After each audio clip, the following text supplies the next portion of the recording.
Hey everybody, it's Jason Blaha here, and once again it is time for a dynamic effort upper day. But a quick reminder for those of you who watch these videos, please remember to click like down below, it'd be greatly appreciated. All right, first day in the new garage. I got my whole workout done in an hour. It was before sunup, so it's still kind of dark, and I really didn't get the best lighting. So I think I'll start training with the garage door open. If it's sunnier outside, then it'll be a little bit brighter.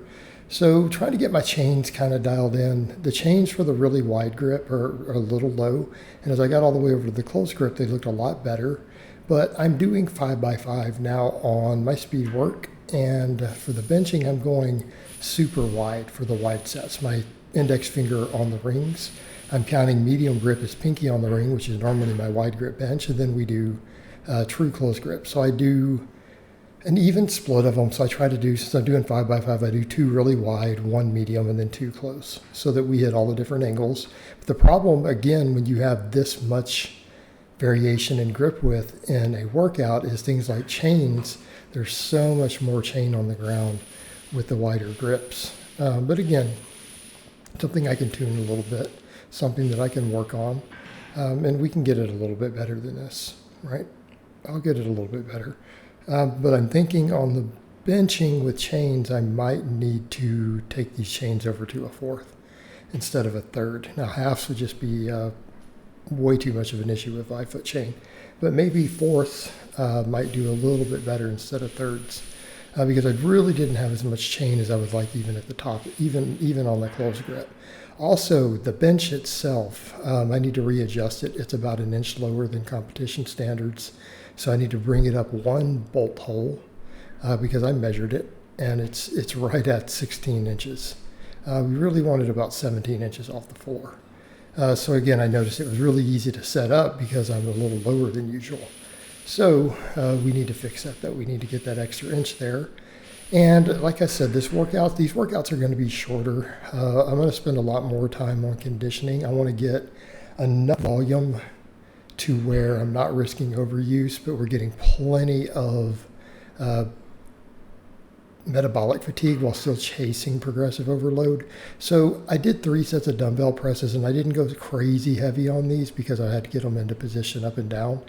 And I haven't done these in a while, so they were actually quite tough even with only 75s. But I actually have dumbbell holders coming today. Since I grabbed the Titan once of these, I grabbed the Titan dumbbell holders. So I'm going to use that, and I'm going to really work a lot of dumbbell presses. Now I'm still going to do some sort of barbell presses and auxiliary on max effort day. And then I'll probably do dumbbell presses. But I think for speed days, I want to do dumbbell presses, and I'm turning them out a little more than I normally do, not turning them in completely into a full hammer grip. But just focusing on getting that squeeze, getting a pump, but mainly getting that stretch at the bottom, right? Because that's one of the big advantages of the dumbbells is that we can go deep. We can go deep. And so I want to get that stretch reflex. And I'm thinking I need to really, really work on chest for a while. And ultimately, anyway, I break it down. It's just that my triceps are stronger than my chest. And that's why I tend to be better at close grip. It's not just my anatomy. It's the fact that my pecs are just weak relative to my triceps. So that's why I've hit that 365 close grip a while back, and I can't get anywhere near that with a wider grip. But, mechanically speaking, we should have better wide grip. We really should. So I'm going to work on building my pecs up, and I'm going to get strong at all 3 grips of bench press, right? I want to be strong at every single grip angle. But yeah, I'm just so surprised. I'm sitting here recording this at like 7:10 in the morning. I finished my entire workout before 7 a.m. So for me, that's pretty good because I didn't get distracted. And with the garage being a little further away from my office, it's on the opposite sides of the house, it's not as convenient for me to just run back and forth and jump on my computer, type to clients and stuff. So my clients can wait till I get done with this, and then I'll talk to them again, see what they need.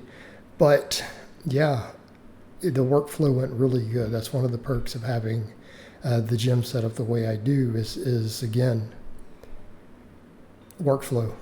Oh, so afterwards we did 3 sets of laying dumbbell extensions for the triceps instead of J-arm presses today. And I'll keep working with the J-arm presses some, but I also want to mess with some dumbbells. I did a lot of dumbbell work.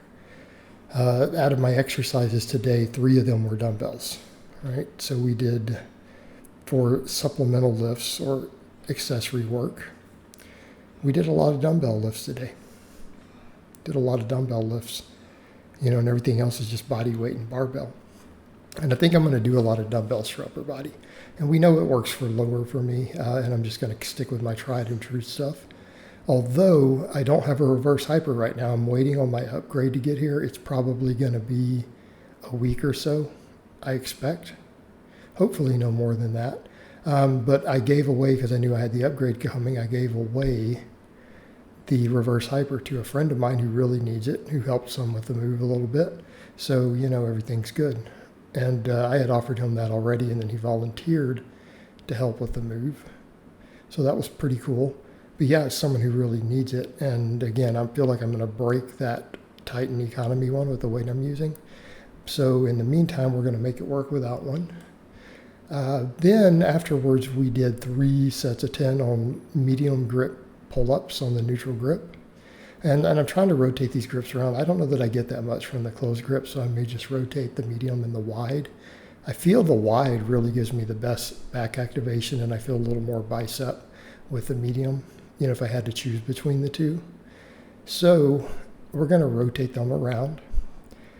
And I don't have over here yet my second box that I normally use.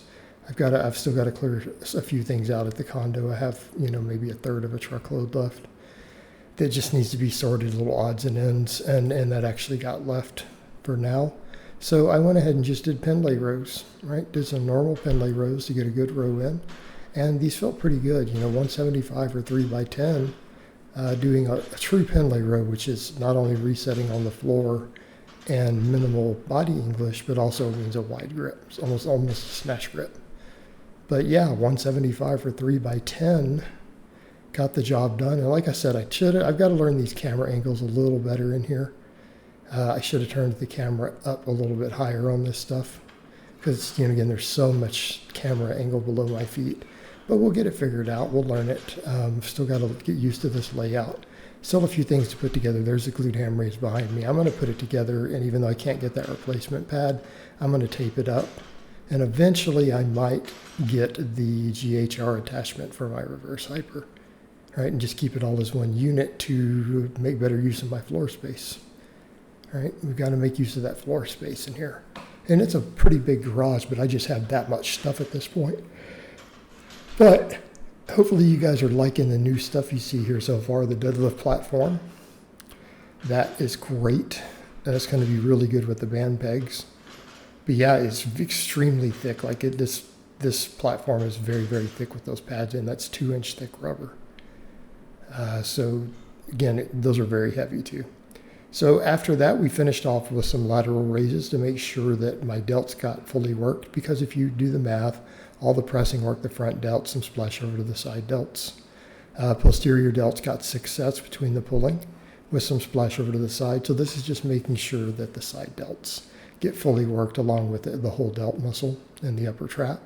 Again, just finishing it up, one little small finishing movement to build all those areas up. And as I continue to get leaner, which you guys are going to see me doing, as I work on conditioning and stuff a lot more, keep my diet dialed in, having the bigger delts won't hurt my channel because that's kind of what gives the look. It's kind of what gives the look. So we did those and then finished up with 1 set of the high rep band press downs. Again, I don't need to come in and do tons and tons of those. I've ran a long phase of that. Now I just need to make sure I maintain the benefits of it, keep the elbow tendons healthy so that I can do a lot more free weight movements and use progressive overload on those to get my triceps bigger with free weight movements like the JM presses and extensions and stuff. So we came in and we just knocked out 1 set. Because again, that's enough to finish the triceps off because they got worked on all the pressing and they got 3 sets of dumbbell extensions, and then we use this to finish it off. You can never have triceps that are big enough or strong enough or elbow tendons that are healthy enough. But overall, pretty happy with the workout.